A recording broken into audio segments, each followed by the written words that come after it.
Hello friends, thank you for joining me for another episode of Archaeologists in Quarantine. Today I'm joined with Dr. Bob Bianchi, critical art historian.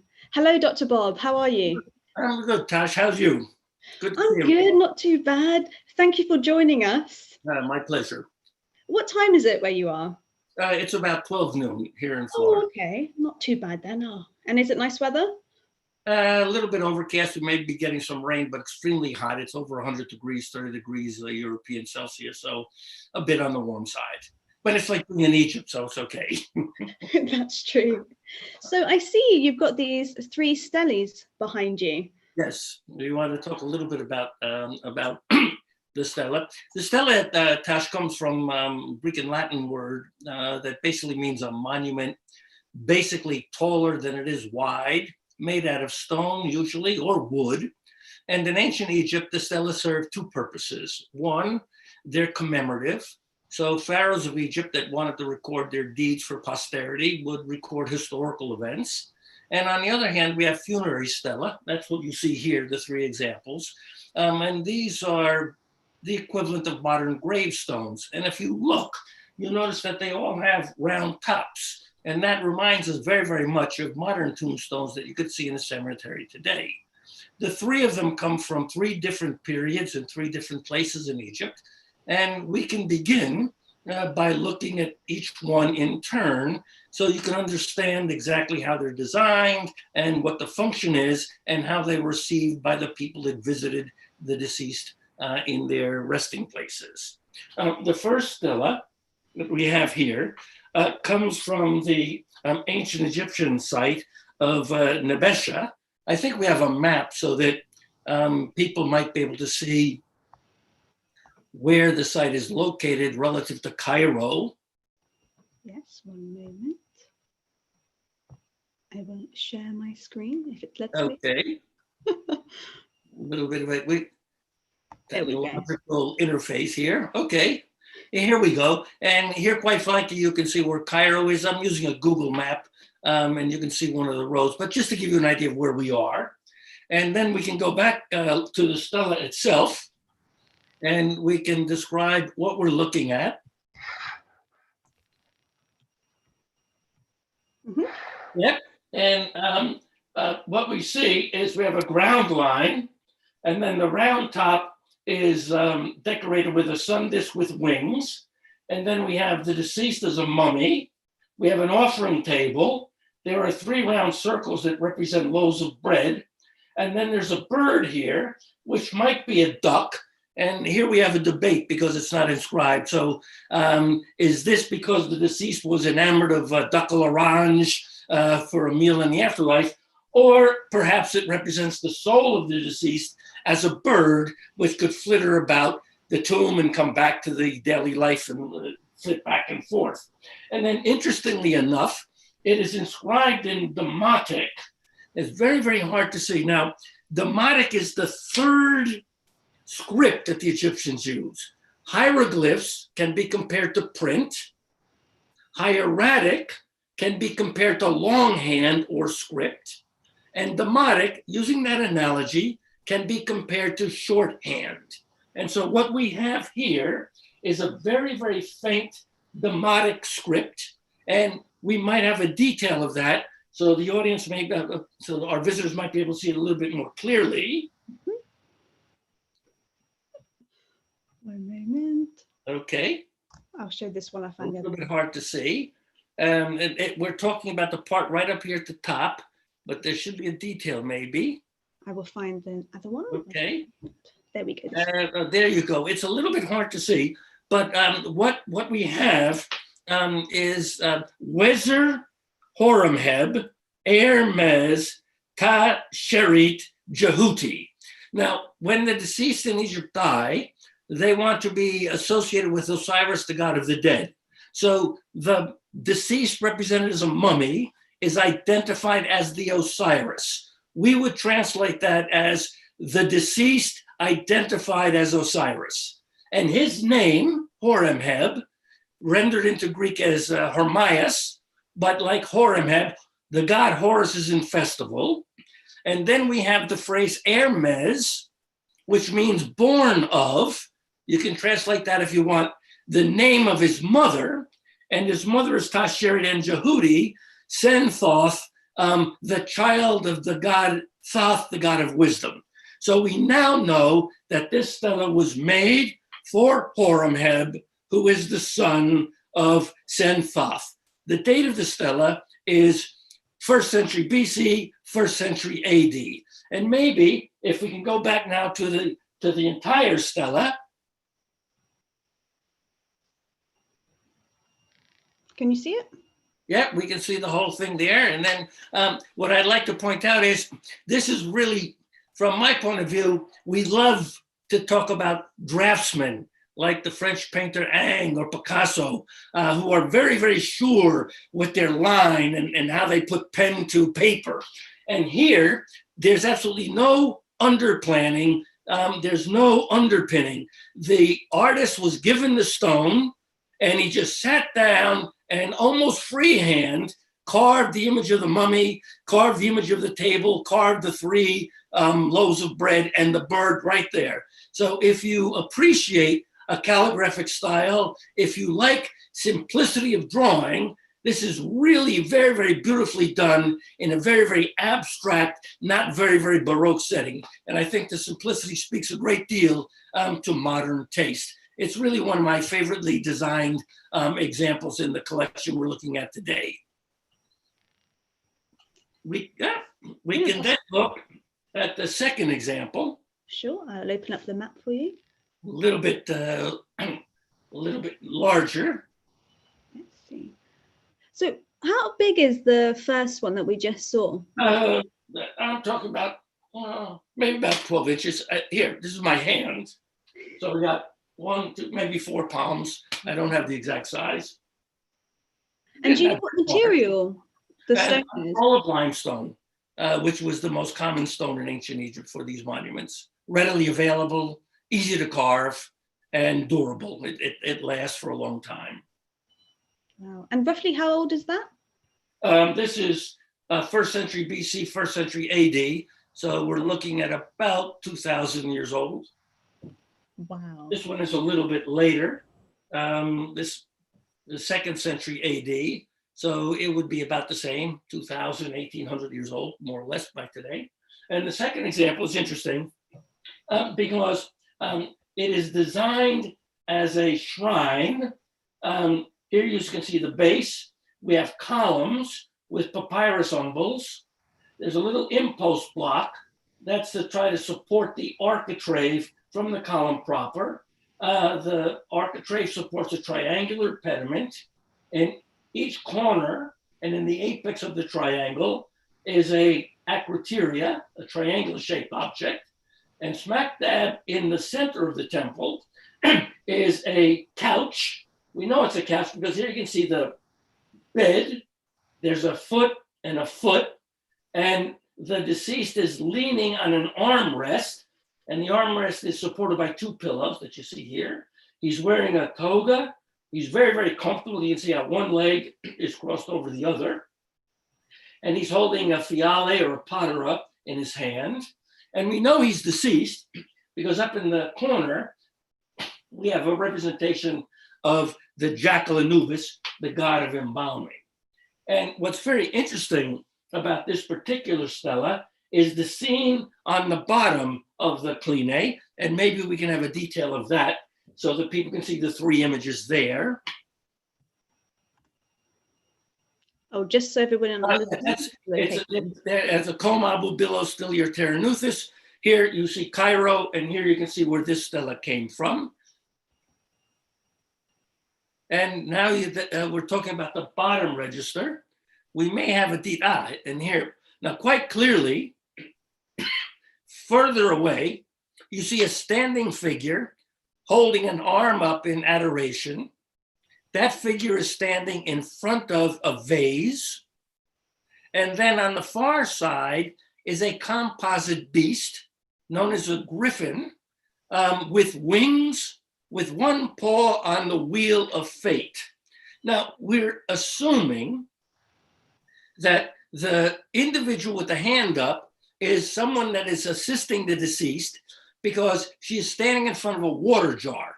Now, ancient Egypt did not have water fountains like we have today, and water was a very, very important element for the survival of the deceased in the hereafter.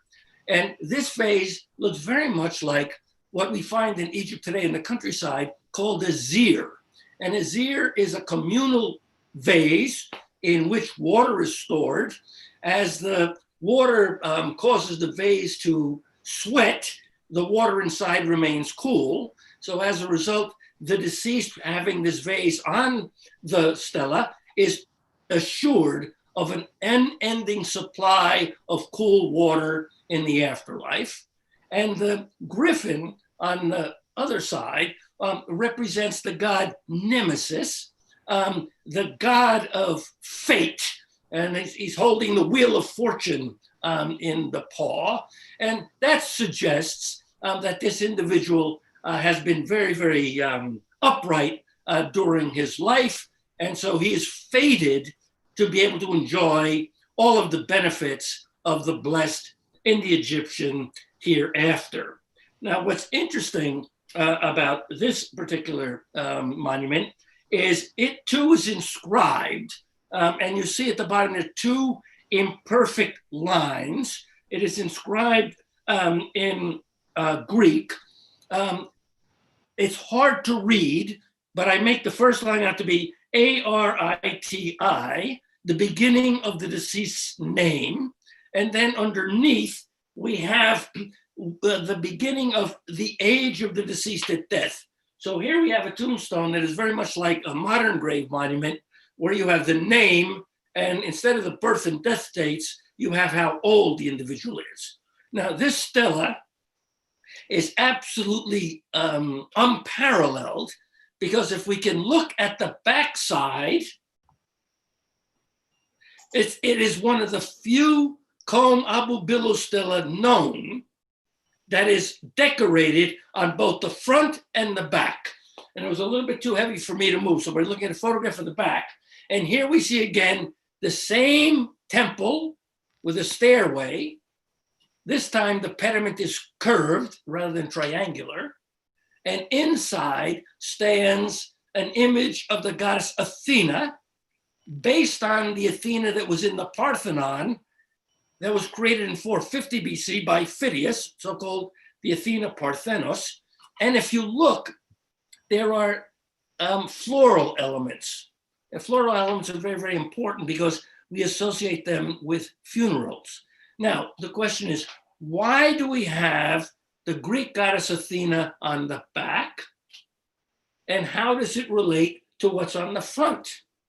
And the answer resides in the image of Nemesis, the griffin. In Egyptian mythology, the griffin is related to the goddess Neith, Neith, and the goddess Neith was associated and identified with the Greek goddess Athena. So what we have at the back of the stela is a reminder that your fate might be preordained by the goddess, who is represented by the griffin in the front of the stela. And now maybe we can go to the front of the stela again.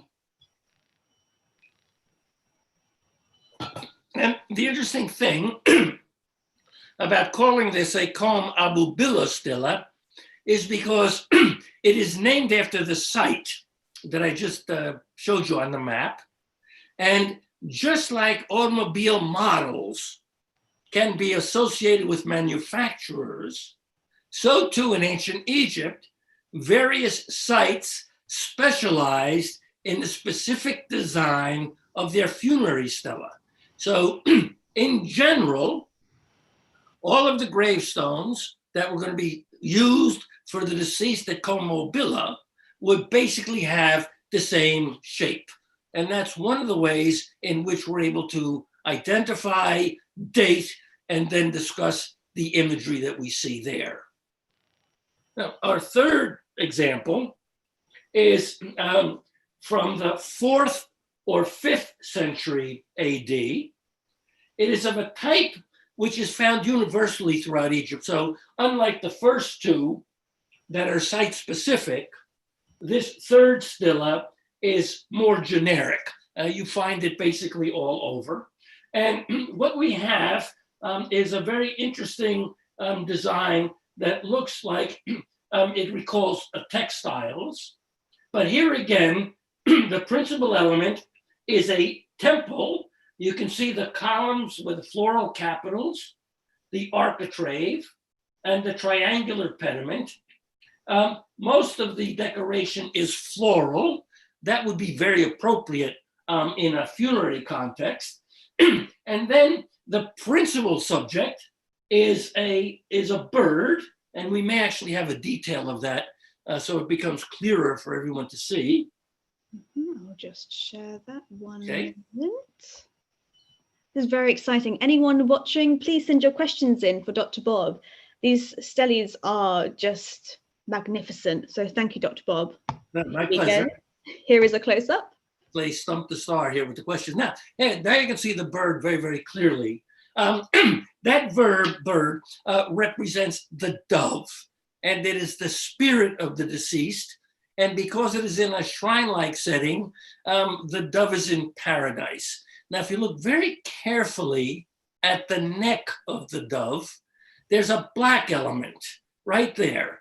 And that is the ancient Egyptian hieroglyph that we translate as Nefer, N-E-F-E-R. It actually represents the trachea or the windpipe connected to the lungs. Now, Nefer can be translated in any number of ways, but in this particularly funerary context, the Nefer sign should be translated as the word in English, perfect, perfect.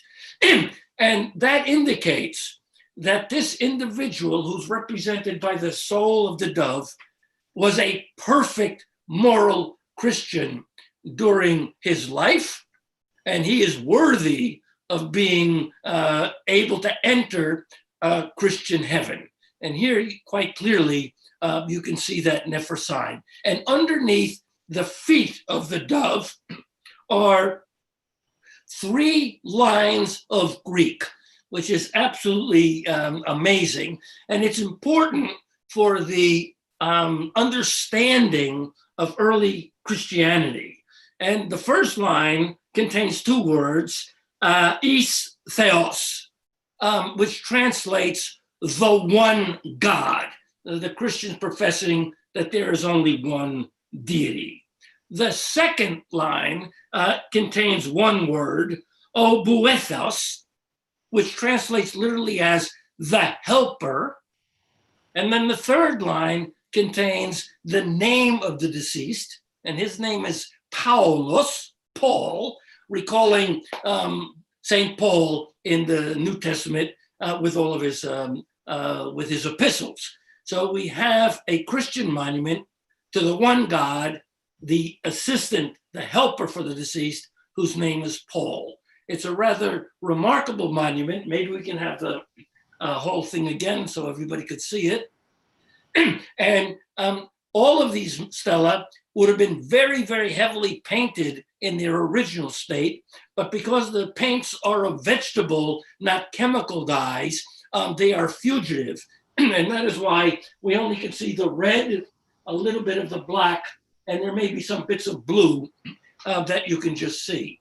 So we have 3 stela from 3 different periods of ancient Egypt to show the consistency of how the form is able to survive up to this day, and how they all share in common the commemoration of the deceased in the hereafter, which is what funerary stelae are supposed to do.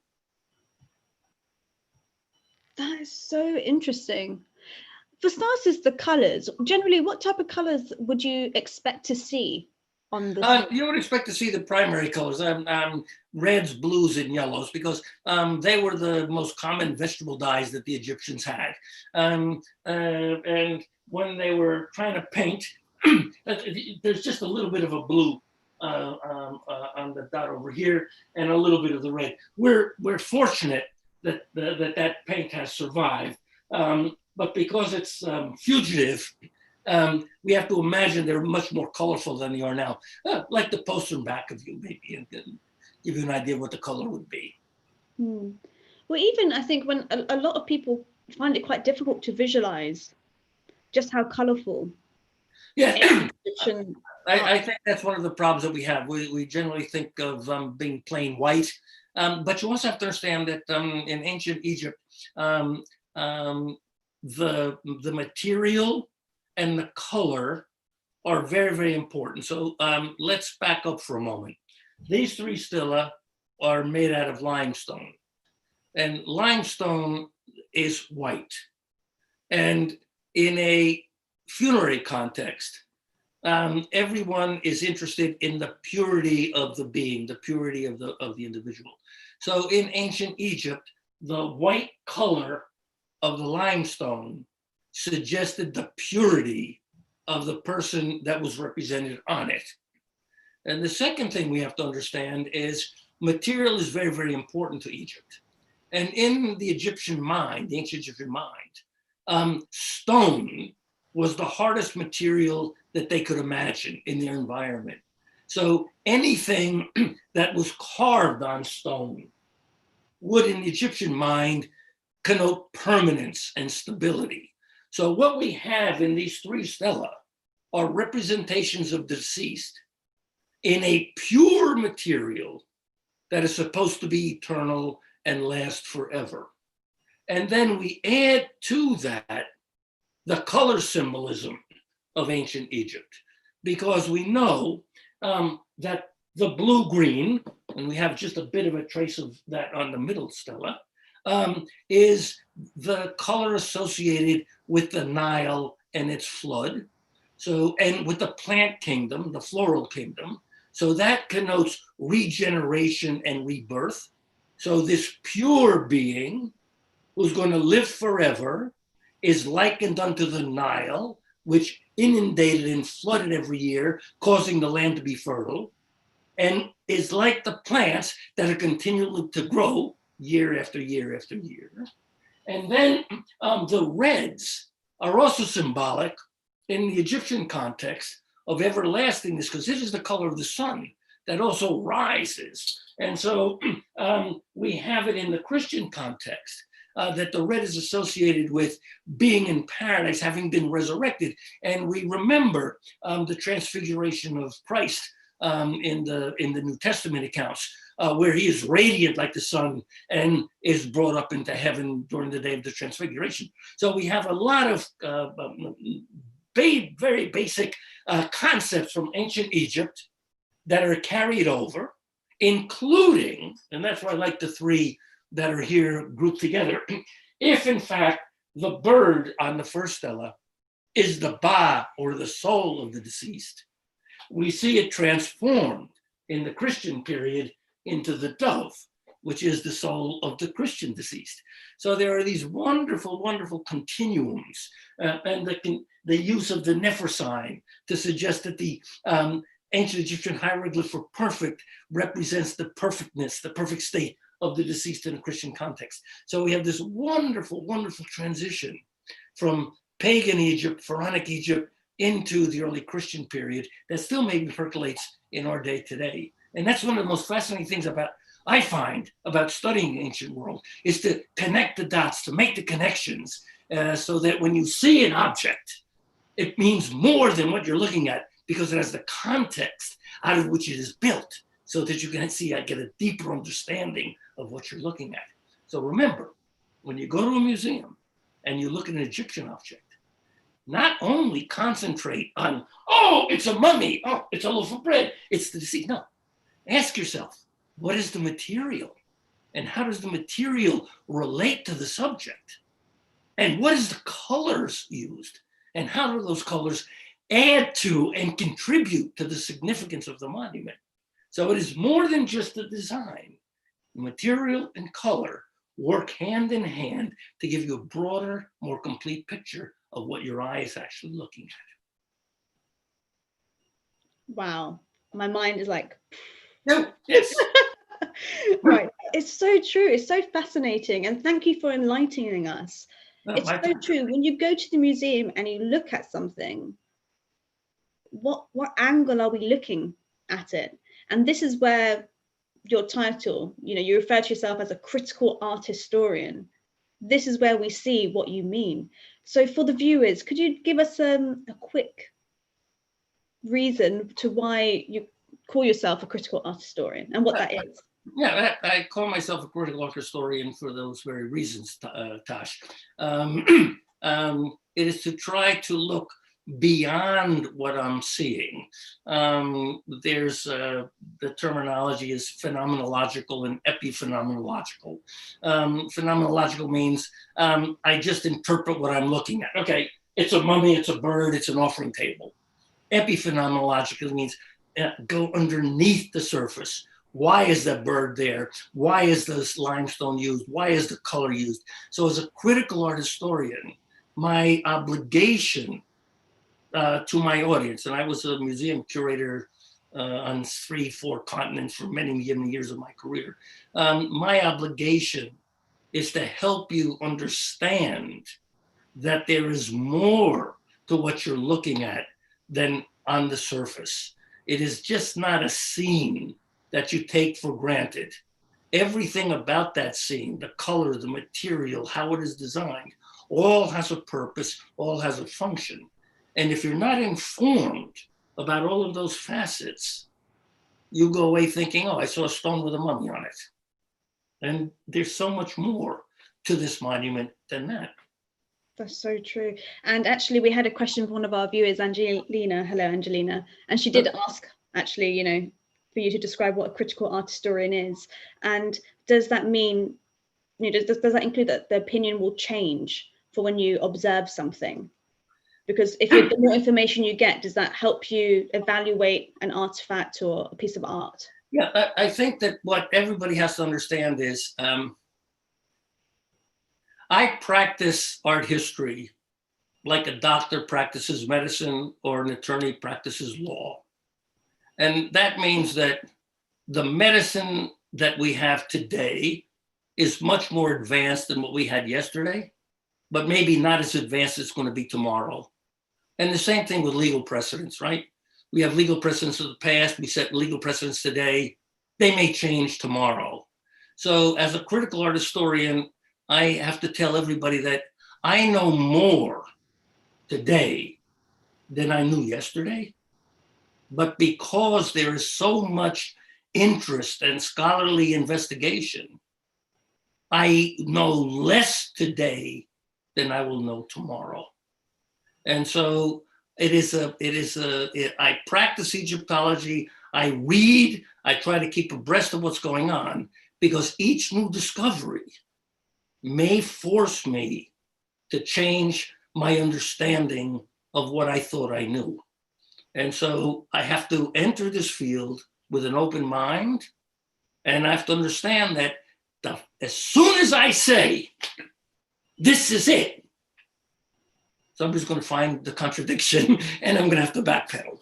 So I always have to share with my audience, I practice art history because it is an evolving subject like medicine, like law, like science. And I can't be blindsided. This is it, there's only one interpretation. It's something that changes every day. And if you don't stay on top of it, you're going to be behind the 8 ball very, very quickly. So we're getting very philosophical here with Dr. Bob. I love it. It's so true what you said. It's so much. I think that's why I love archaeology so much. It's like every day I'm learning something new. It's continuous. Yeah, it is. It is. But that's what makes it exciting. New frontiers to explore, new horizons to find. So yeah, indeed. We have another question from Simple Archaeology. Hi, Simple Archaeology. And they've asked, is it true that only priests could understand the hieroglyphics on the stele or stela? Yes, okay. Thank you for the question. It's a very, very important one. Our understanding is that less than 10% of the Egyptian population, ancient Egyptian population at any one time was literate. And so the monuments that you're looking at here and in most museums around the world were made for that 10% of the elite population. And then it is true that it is those 10% that were probably literate. Now, we have to also understand the phrase that Herodotus, the Greek historian writing in 450 BC, tells us. Herodotus tells us that every Egyptian was a priest. That needs to be clarified a little bit, because if you look at inscriptions that we have, the elite members of Egyptian society who could read the hieroglyphs and could write in hieroglyphs were both the civil officials of the land. They were the governors, they were the mayors of the cities, and they were also the priests.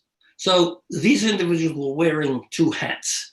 So when you say only the priests could read the hieroglyphs, I think you have to clarify that and say only members of the elite could sometimes serve as priests, and only the members of the elite were able to read the hieroglyphs. So if you tweak that just a little bit, so that the priest becomes the elite members of society, which is that 10%, then I think the statement is valid.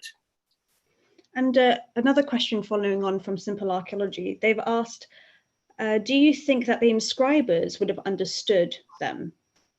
Yes. The answer to that question is probably not. The reason we know that is because in a great many inscriptions that are monumental, for example, they are laid out in a grid, and they are drawn in a red or a black line, what they should be. And then they sent stonecutters in, and the stonecutters were very adept with their chisels and their hammers or whatever, with the utensils of cutting. But then the so-called outline scribe would come back, and he would start to correct their mistakes. So we need to make a distinction here between the stone cutter of a large monument and someone writing on a papyrus document. Now, clearly the person writing on the papyrus dipped his quill, his reed pen into ink and wrote. So yeah, that was written by hand. He read and understood what he was reading. But many of the monumental inscriptions are being carved by people that are very, very good with the tools, and they can follow a pattern, but they may not themselves have been able to read what they were carving. It does make you wonder. I wonder if they were, do you think there was a reason behind why they may possibly have not understood it? I mean, yes, they may not be able to read. I mean, this is very speculative. No, I think that, all right, well, we need to go back just a little bit. Based on what we know, an Egyptian child, an ancient Egyptian child, spent about the same amount of time in school as a modern child would today, going from kindergarten to grade 12. So we're saying 12, 13 years in school. And at the end of that period of time, they would be apprenticed out to use their skills as writing or administratively. Now, the stonecutters, on the other hand, were in jobs that were hereditary, passed down from father and son. And they were laborers for the most part. And they did not have the leisure or the opportunity to attend school. So their skills were quite different from a scribe. And it would be a little bit unusual to find someone that graduated through the system school or to get a menial job as a stonecutter. Now, this is an interesting point. We have administrative economic documents for workmen and their foremen. And these administrative documents contain wages. The foreman, the boss, the day laborer, et cetera, and it's stratified. And so what happens is, as you look at those, the people that are performing what we would call the back-breaking labor are getting paid at exponentially lower rates than the higher up administrators.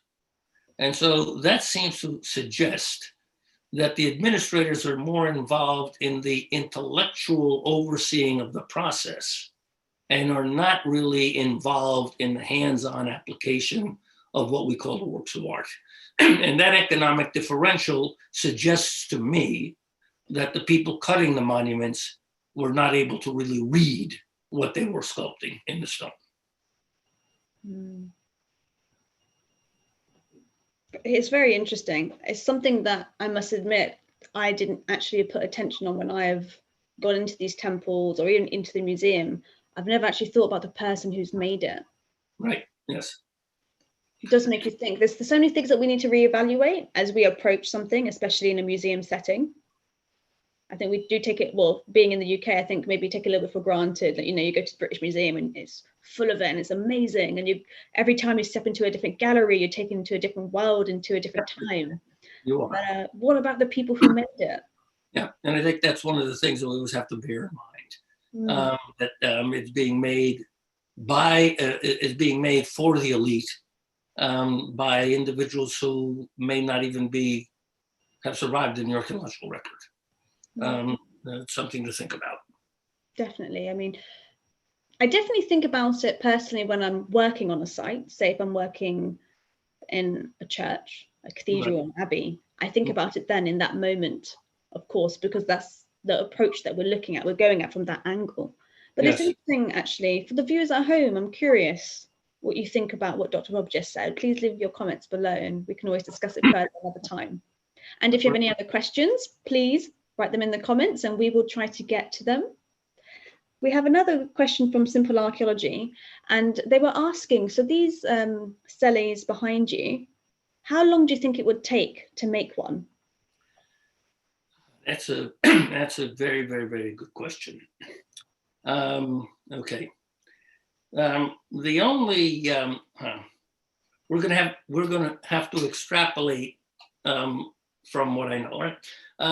If you go to an Egyptian temple, for example, and you will see a scene, generally in a rectangular or a square setting, with figures and hieroglyphs written in it. And my colleagues have suggested that from the time they got the stone out of the quarry until the stone was placed in place and carved, it would have taken approximately 1 month to do that one panel. Now you're talking about an enormous workforce. So if we want to extrapolate from that, and we want to look at the stele here, we have to think, okay, number one, somebody had to go to a limestone quarry and get the block. And then the block had to be transported to a workshop. And then in the workshop, someone had to form it. And if you look, and if you give me 1 minute, I need to wear gloves because we don't want to get our greasy hands on these things. So give me 1 second here, the magic of television. Whoops. I'm wearing linen gloves because I'm old fashioned, but the state of the art today would demand that everybody wear the kind of gloves that a surgeon uses. So I'm old school. So we're going to take this now up. I'm going to try to hold it up so you might be able to see. Can you see how rough it is? Wow. On the back and on the side, and maybe here you can see it a little bit clearer. I'll put it a little bit closer. Mm-hmm. Yeah, we see it. So what happened was, the individual that got this from the quarry was looking to be not labor intensive, but shortcut. So they simply made sure that the front face was level and plain. So now, okay, go to the quarry, get it. Transport the stone to the workshop. Give it to someone who can dress it and smooth down the face and then give it to someone to be able to carve. And this is a fairly simple design. So I'm assuming it would take less time to carve this than it would this enormous design here where the figures are in relief. So you have to put all of that together. I don't think at the top of my head now, that it might take one a week or two to make something like this from the quarry to the workshop to be able to put in. And I think you have to also remember that it's quite possible, we know this from other examples, that blanks may have actually been stored in a workshop, the way today a tombstone have models. And then you can just go choose one and they can work from it from there. So the time it would take from the order that's placed by the survivors, the heirs of the deceased, would not take so long. But it's labor intensive and it couldn't be done in a matter of hours. It would have taken time. I wonder, they may have had, if they have like workshops, they may have already had like the shapes, different sizes. Yeah, and I think that Tasha, I think you're right, because that's why we can say this stela comes from this particular area, this stela comes from a particular area, because in those two, Neshaba and at Comabubilo Terranuthis, they were working with a kind of a pattern that they tweaked. And so we know that most Comabubilo stela look like this. There's a temple area and there's a deceased in the temple, we know that.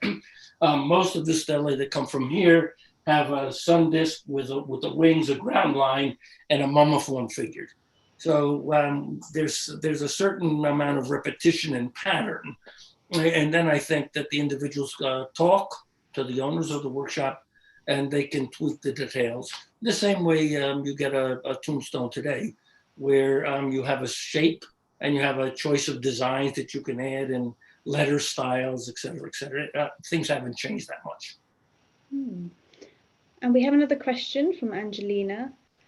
She was asking, what do you think about the term ritual purpose?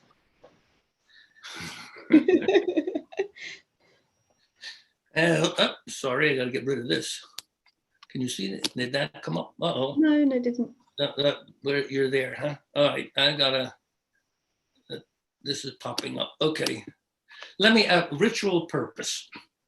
When I was in graduate school many, many years ago, ritual purpose was the cop-out explanation for an object that, or an architectural design that we had absolutely no idea what it was about. And so it was that I found something, ritual purpose, and you could go home and that'd be the end of it. Today, with a lot of rigor, we only use, I would only use the phrase ritual purpose if I was absolutely sure what purpose that object was used ritually in. So in past literature, ritual purpose means I haven't the foggiest idea of what it is. And so today, I think that phrase has fallen into disuse. Definitely. We hear it all the time in a commercial field archaeology setting. Yes, definitely. Right, exactly. If you're not sure, it's ritual. Right, that's true. I would prefer to be more honest and say I simply don't know what it's used for. And I've got colleagues in print, myself included, that have actually said that. And there's okay, that doesn't mean you're stupid or you're ignorant or you don't know anything. It simply means, hey, as far as we know up to now, I've had no parallels, and so it's an object of unknown function. It's okay. Amazing. So if we talk about your career, you mentioned that you were, don't worry, nothing too bad. You mentioned that you were a curator. Yes. What museums were you based in? Parts of the world. I have stints as an assistant and as a fellow at the Metropolitan Museum of Art in New York. I was a full curator at the Brooklyn Museum of Art in Brooklyn, New York. I worked for the Bible Lands Museum in Jerusalem. I worked for the Egyptian Museum in Shibuya in Tokyo. I worked as guest curators for the Roma Palaceus Museum in Hildesheim. And so I've had experience working in museum on several continents with several different cultures, several different languages. And all of that has been because of my interest in objects. And do you think those experiences have actually helped you become more prominent in being a critical art historian, from understanding the different cultures? Yeah, one of the things I need to stress, I've taught at universities in New York. I've taught at Alexandria in Egypt and university. And many people listening or watching us may have taken classes in art history. And one of the things that I always did when I taught was I insisted that my students, as part of the curriculum, have road trips, field trips. And in New York, we went to the Metropolitan Museum of Art. We went to the Brooklyn Museum of Art. In Alexandria, we went to the museums and the sites in Alexandria. Because I try to instill in my students photographs in books, photographs in pictures, digital images that you can download off the internet are only so helpful. They only go so far. If you really want to be an historian, a critical art historian, you have to come in contact with the very real object. And the only way you can do that is to go visit a museum. And the only way you can become even better at what you do is to visit as many museums as you possibly can and look very, very carefully at as many objects as you possibly can. And one bit of advice I would give individuals that are just starting, you may go to a museum and everything you see is unique because you're just beginning. And what I've done during my career is I have an enormous photographic archive because I've taken pictures. My wife doesn't go with me to museums anymore because all she is click, click, click, click, click as I take thousands of photographs on each visit. But the point is that there comes a time when an object that you look at is familiar because you've seen other objects like it. So at that point, you don't necessarily have to take a picture of that object again because you've already seen it. But when you get to an object, say, what is that you haven't seen it? That's when you record it because it is the motif or the detail that you haven't ever seen before that's going to color the way you look at it and understand an object. So when I go to a museum, I can look and look and look, and I use my fingers to point in cases. And when I find a detail, that's what I zoom in to try to take a picture of, because it's those unusual details that flesh out the picture that I already know. And I've got, I don't know, in my 50-year career, I must have 1 million, 2 million photographs. But they're clearly marked as run-of-the-mill traditional and clearly marked in my file idiosyncratically. If it's something I don't know, doodad. So going back to the earlier question that was asked, not a ritual object. In my file, it's doodad. And I hope that by going through the doodads, I'll finally figure out what it is. So that's one of the keys.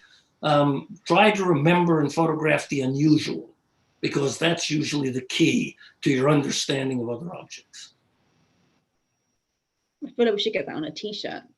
Yes. That's brilliant. And Angelina was also asked, how was your time in Japan? My time in Japan was very, very enjoyable. I found my Japanese colleagues to be very, very amenable, and very, very helpful, very, very willing to work. It was fun.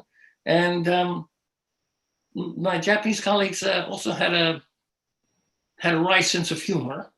I think that some people in a more traditional setting would be a little bit appalled. So I give you, we were installing an exhibition, and some of my Japanese colleagues were very, very fond of, I don't know, cute little, what do you call them? Puppets or little dolls or weird little figures. I don't know what the like Pokemon figures, let's say, for example, which maybe everybody knows. And I put everything in one exhibition case. I thought it was perfect, and I arranged everything perfectly in there. And I walked away because it was finished. Okay, and I put the label and everything. And one of my Japanese colleagues came, and they put a Pokemon figure right in the case, appropriately doing something that related to the object there. And so later on in the day, I walked by the case and I looked, and I was kind of like shocked about why I had a Pokemon object in the case. And they said, "Oh, that's kind of like normal." And I thought to myself, "Okay, that might be normal in Japan." And then a couple of years later, I did an exhibition in France, and I was in a museum, and I did the same thing. I put everything in the case, I arranged everything, got the label perfect. I walked away, and came back a little later, and there was a little figure in the case, just as I'd seen in Japan. So I guess that there's this commonality. It was a little bit of a wry humor. And I actually went to an antiquities dealer in Geneva, and I was looking at everything that was in the showcase, and there was little figures populating the objects in the case. So I guess I was a little bit old-fashioned, but there are some people like a little bit of whimsy. And so these were three experiences. I thought it was unique to the Japanese, but I encountered it in France and I encountered it in Switzerland. So lighten up, Bob, and and enjoy a little bit of whimsy. You never know. Sometimes when you have something out of place to you, for example, in your opinion, maybe slightly out of place, it brings the attention. Yeah, I guess it does. People say, "Why is that there?" And then maybe look around to see why they put that thing in the case, because it relates to something that's nearby. Yeah, exactly. And maybe it sort of adds another sense of why those figures or figurines, why, maybe the use of them in the past is similar to now with a little toy. You never know. Yeah, it's quite poetic in a sense, in a strange, dry sense of humor sort of sense. We have another question regarding how important was the Rosetta Stone for understanding steles? The Rosetta Stone is key. How do you do this in 2 seconds? Okay, here.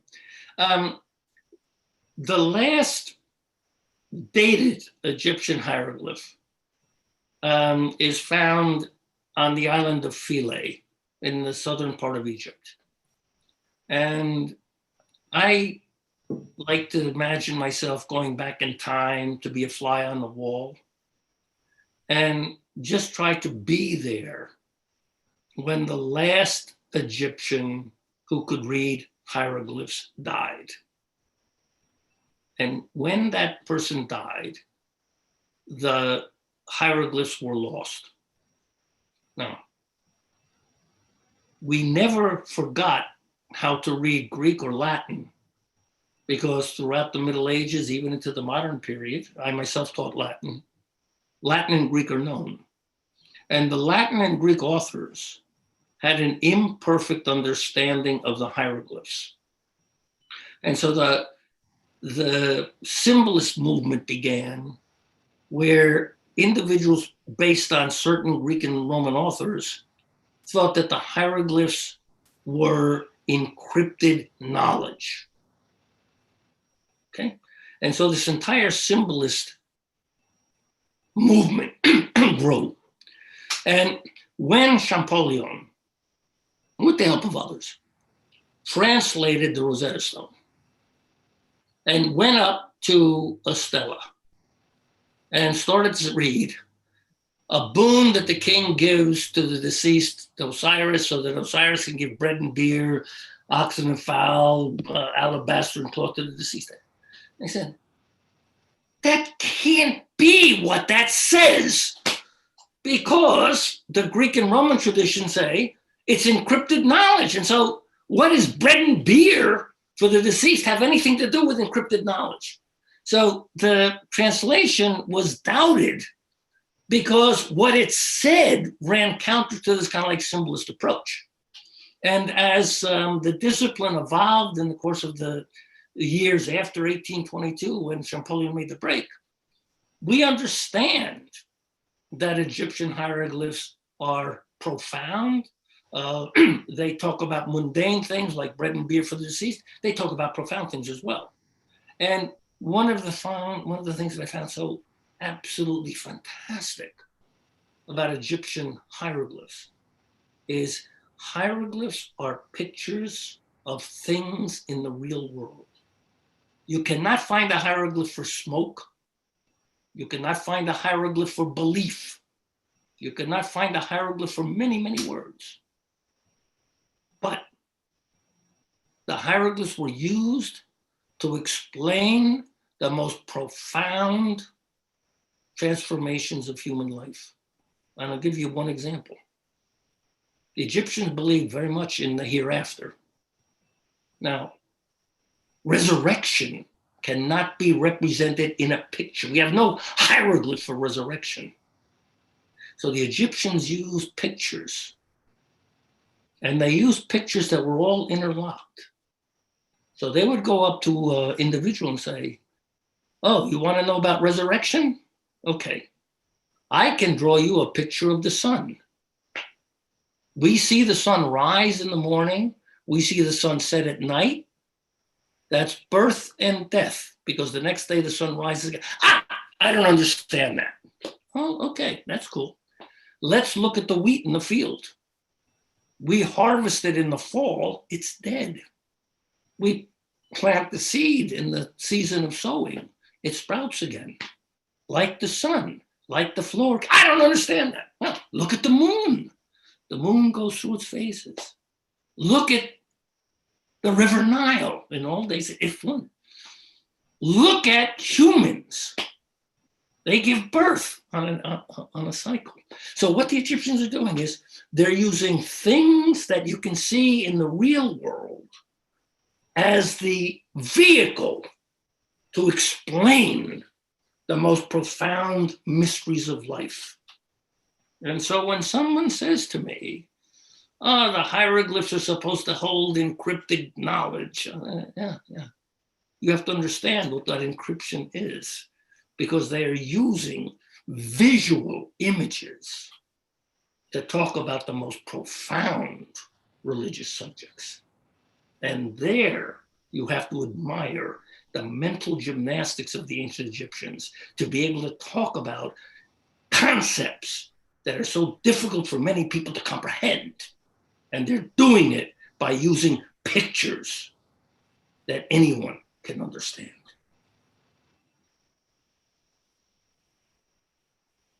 I'm speechless. It's just you're just so captivating when you speak, and like I'm just like completely just like, and I'm imagining it all. Viewers at home, if you're the same as me, just like write it in the comments. Give us the hearts on Instagram.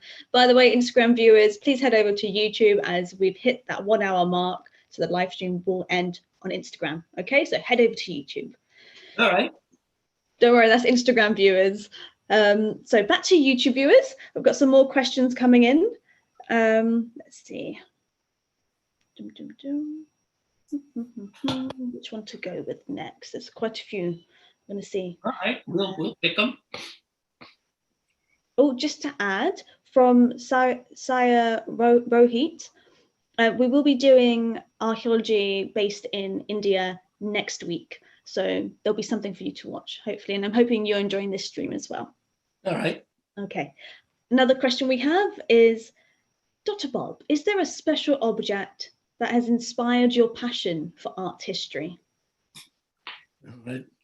I'm asked that question all the time. And are you really? Yeah, it's like being a parent of many children, and somebody comes up to you and says, what's your favorite child? I cannot answer that. I think that every object is wonderful. Every object has its own special appeal. And it's very, very hard for me to say, I like this object over that object. To me, They all have special character. They all have special meaning. And I try to be egalitarian. And I personally don't have a choice. I love this one better than that. No, I can talk to you about quality. I can tell you why some objects are aesthetically more accomplished than others. If you want to make a discriminating connoisseur judgment, we can do that. But in terms of what is my favorite object in the world, no, I don't go there. I love them all. What inspired you to become an art historian? That's I found another way. no. That's in a sense a very personal question, but I can answer very simply. My family heritage is from my father's side Italian, and from my mother's side Greek. And when I was born, I was raised by my mother's mother, and she spoke no English at all. And so my first language was Greek, not English, even though I was born and raised in New York City. And my maternal grandmother regaled me with Greek legends. We also had family living in Egypt. And so some of my upbringing from my maternal grandmother was reminiscent of the land of Egypt. So I grew up in a Mediterranean environment. On my dad's side, Rome, the Romans, Latin, and on my mother's side, Greece and Egypt. And when I was in high school, I studied Latin. When I went to college, I studied Greek, Latin, and art history. I found that art history was much more exciting than simple words. And I went to graduate school and I majored in critical art history, Greek, Roman, Egyptian, and contemporary art. And so I think that I can say that I had it in the genes from the very, very beginning. And the influence that my maternal grandmother had on me during the formative years of my youth has never left me. And I feel privileged to be able to have earned a living explaining to a broader audience what I think are my ancestral roots. And I'm privileged to be able to do that. Amazing. And something you just said there about how you're able to share this information with the public. How many TV shows have you been in? With this, it'll be 104 during my career. Amazing, 104. Can you believe that? And as we just had some comments coming in saying, wow, you know, Judith Barrowman, she said, yes, I was transfixed by Dr. Bob's explanation, and she's enjoying our talk, so thank you, Judith. From Delby, Dr. Bob is a fascinating talker, full of information, and has a voice of a movie star. My question to Dr. Bob, how does it feel to walk around Egypt, having the ability to read, can you read hieroglyphics? Or yes, maybe in the sense of being able to interpret them from a different point of view? I think that's very, that's a thrill. And again, as I said, the experience is very, very similar to going into a museum. Going into a museum and looking at an object and seeing something for the first time, go, wow. And then going to Egypt and walking around the monuments and looking. And then no matter how often I've been to the same site in Egypt, every time I go back, there's just so much there. There's something new that I see almost every time. So I never get bored. Oh, we're going to go to Karnak again? No. Yes, we're going to go to Karnak again. What else can I see that I haven't seen before? So I would go back there on a daily basis just to be able to get the rush of knowing that I'm going to see something that I was not able to see or I overlooked the last time. So it's not boring. It's a very, very exciting experience. And being able to read the inscriptions certainly enhances the experience. Amazing. When was your first visit to Egypt? I believe the first time I was in Egypt was in 1969. I was asked, was it 69? No. My first experience, actually, I'm getting that mixed up. Well, in 1972, when I was a student at New York University's Institute of Fine Arts, and I was granted a Walter Cook Fellowship. And the Walter Cook Fellowship enabled me to go in Egypt during the summer because I was teaching during the academic year, so that was the only way I could get away. The funding allowed me to be there for a couple of months.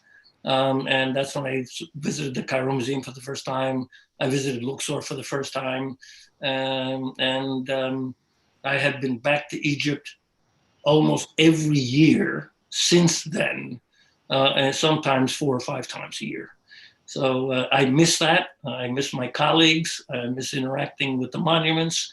And I miss interacting with the people who I find are very warm and hospitable for the most part. Amazing. When you were there then, because there was a time when you could climb up the pyramids in Giza. Yes, there was. Were you able to do that? I never did. I'm a little bit acrophobic, so I was afraid I was going to fall down. But my colleagues climbed to the top. We had that. I think that, it might be thrilling to climb up on top of the pyramid. I would just caution everybody.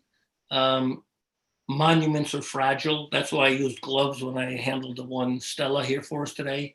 And I tell everybody, look with your eyes, not with your hands. Monuments are there for your visual pleasure. Don't touch them, don't climb on them, don't scrape them, because we want them to be around for many, many more years for everyone to enjoy. So please, when you visit, show respect, keep a distance, and don't touch. Thankfully, we're unable to climb it now anyway. From my understanding, is you're not able to. So, I mean, there are people who do. Like we do see photos now and then pop up, these artistic photos. But there are now serious penalties for doing that. So. Oh yes, there definitely is, and there should be. As you say, it's a monument, and we need to respect it. It's there for a reason and its own purpose, and we need to respect those who created it.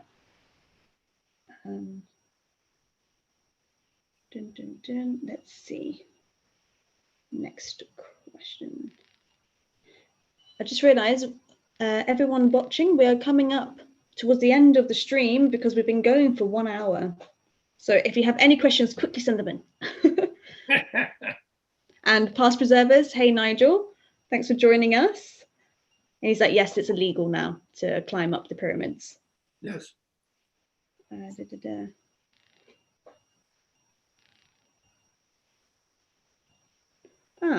Okay, so another question. Okay. So saying that they went to see the pyramids, but sadly did not go inside. Is it true that there is no artwork inside the pyramid? Yes, all right. In the Great Pyramid of Khufu, for example, there are graffiti with his name on them in ink that are inaccessible. I mean, you're not able to see those as a normal visitor. And the only work of art is an uninscribed sarcophagus, the box sarcophagus. There are no figural decorations. There are no hieroglyphs. So the answer to the question is, yes, you are correct. There are no works of art, if you discount the sarcophagus, in the Great Pyramid that are visible to a normal visitor. That is correct. Nigel just commented saying if he was to see somebody climbing up the Pyramid of Giza, he would shoot them with a catapult. So be warned, any viewers, Nigel will be there, past preservers will be there. Is there anything that you would like to share with us? I mean, you've spoken a lot, you've actually described in full depth about critical art history. Anything else? No, I just think that if you're seriously interested in archaeology, whether it's Egyptian, Greek, Roman, Mesopotamian, whatever, try to avail yourself of the best available literature in the language that you can read. There are Japanese, German, French, Egyptian, books on the subject by notable scholars. Many people that are watching this telecast, this live stream, also know how to access Academia EDU, where you can find articles and book reviews by well-respected scholars in their field. I would try to ask you to have an open mind so that you don't get seduced into accepting outlandish theories about the ancient Egyptians.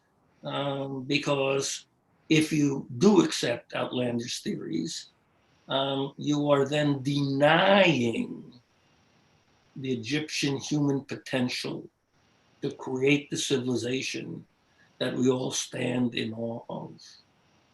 And you stand there. It is 4,000, 6,000 years old. And it was created by flesh and blood human beings, our remote members of this world. And to deny the Egyptians the ability to create their own cultural heritage is to deny the human spirit. And I think that's a mistake. So right, so eloquently put. Whew. So, as this show is called Archaeologists in Quarantine, how has COVID-19 affected you and your work for this year? Yeah, COVID-19 has seriously affected me. Travel is restricted, especially here in the United States, especially living in Florida, where as of today, we're experiencing enormous spikes in deaths and new cases. That impacts on my ability to go to a library or go to a museum. I'm writing several articles. It has impacted on my colleagues' ability to share photographs with me, even though we're communicating via the internet and all of that. So I think that it has put a serious hold on a great deal of work. Museums are closed, libraries are closed. Colleagues do not have access to their offices. Museum curators do not have access to their collections. So in broad strokes, it has really put the brakes, a halt on any research that we've been conducting. And we're trying to do the best we can under the circumstances. I want to tell everybody that's watching that the majority of my colleagues are very, very sympathetic. There are various fora, chat rooms that we belong to. And on a daily basis, a colleague says, I'm trying to write an article, but I need these pages from this book or this journal. If you have it, please send it to me. And as a matter of fact, I just scanned 5 pages from a book yesterday that I mailed to a colleague that needed it for an article that she was writing. So there's this, you have to understand that there's this camaraderie.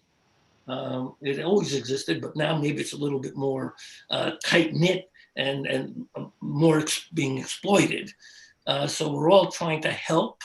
We're all trying to give people whatever bibliography help we can give them. And we hope that when this terrible crisis is over, we'll be able to go back to normal and we'll be able to advance the frontier of learning as we had before the pandemic hit and put the brakes on our academic activity. If you could book a flight anywhere, where would you go? If you go right now, where would you fly to? I think that for my immediate purposes, I would fly back to Cairo because there are sites in Alexandria and in Cairo that I would like to see, elsewhere in Egypt as well. So I would go back there because there's things that I need to see for articles that I'm writing, and so that would be my first stop and my first love. Go back to Egypt. And will there be articles available regarding the steles behind you? Would there be what? Is there articles available regarding the steles behind you? Yes. This stele has been published by my colleague in Germany, Jan Mo, in the Journal of Egyptian Archaeology. And I'm very grateful for the contribution. I myself have published this stela, and I myself have published that stela. So those publications are not online, but if people can get a hold of me on Academia EDU, PDF files would be available. Because I am the author of articles for these two, and there are no reproduction restrictions, those articles could be posted. This was published in the Journal of Egyptian Archaeology. There are publication restrictions, so unless you were a subscriber, that would not be readily available. You'd have to go to a library to be able to get that article. And will you do one regarding the symbology, how you can see it across all three of them? Or is this something quite, I'll start again. Earlier, we were speaking about what we can see in each of them, yes, each object, and the comparisons. Right. Is there articles that are speaking of such examples as this? Or do you think you will actually maybe write something about how these three all show the similar sort of message? Yeah, I think that I chose these three specifically for this live stream because it was a cross section was going on.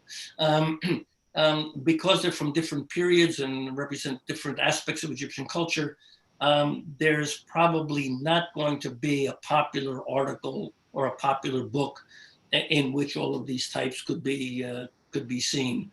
Most specialists will talk just about the Terenutha stele or the Kamabubilo or the Coptic stele. So there's not an overriding book. There are, however, in many languages, small little books that try to talk about stele in general, sculpture in general, painting in general. And so you can get those in very, very small format that give you overviews. But in terms of trying to put it together like we did in this telecast, no.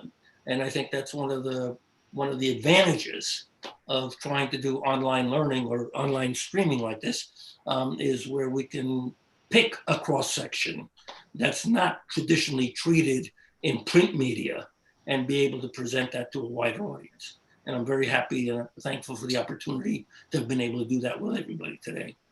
So viewers, we've had an exceptional experience right here. If you have any questions for Dr. Bob, we can maybe do it on another occasion. A last question is from Simple Archaeology, and they have asked, has Dr. Bob published any books? I would definitely buy one. Dr. Bob, how many books have you authored or are you featured in? I have written or contributed to 96 books, and I've got 5 in the state of various editing right now. And I forget the number, but I've got over 250 book reviews and articles written as well, plus the 104 TV telecasts. So good luck, Simple Archaeology, with choosing. There is a lot. We actually have your academia link in the description down below, so you can always head over to there to start with them. Robert S. Bianchi is how to get the articles and the downloads. Yeah, and if you find any books that tickles your fancy, please let us know. Yeah. Okay, I think that's coming to the end of our live stream. It's been an absolute pleasure speaking with you today. Thank you so much. Viewers at home, if you have any questions for Dr. Bob, please put them in the comments and we can either do another session where Dr. Bob gets to answer them directly, or he may answer them himself to you. And one thing I want to say is I want to thank everybody. I enjoyed it. Maybe Tosh will invite me to come back. And remember, I want you to be safe and wear your mask. Exactly. Bye-bye. On that note, goodbye, everyone. Thank you. Have a safe and happy weekend. And we are offline. Good. I enjoyed that.